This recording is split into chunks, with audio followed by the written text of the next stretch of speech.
Sa number 6, Mangunguma ginpatay sa Calatrava. Padulong sa merkado ang 50 anyos nga mangunguma sang siya ang gintambangan sa gintiro sang 3 ka mga persona sa sitio Panggias-Giasan, Barangay Lalong sa Banwasang Calatrava sa Negros Occidental, Domingo sang aga.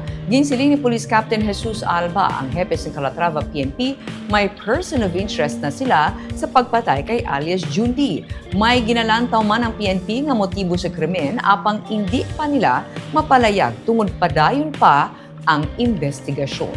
Base sa resulta sang medical legal examination, nakaangkon sa madamo nga igo sang bala sa lawas ang biktima. Yara sa nabukid nga bahin ng lugar sang krimen.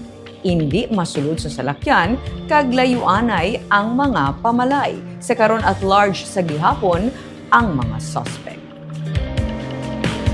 May personal interest na kita nila naton pag-iikon kay going pa amon nga investigation kaga pagkitabang eyewitness pala sa natabo. Mga alas 8 na ni sa natabo, alas 9 daw manindahan ni sa mo. Lagaling kasi yung balay sa bukid lagka na. Oh, iya asawa nakita lang sa unan nga may sugata 3 ka tawo ya bana kag gintiro lang dahil yung bana.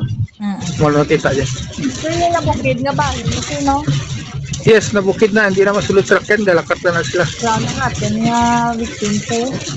Oo, okay man ang record sa barangay, wala man isa ini lain na record sa barangay, according sa barangay official.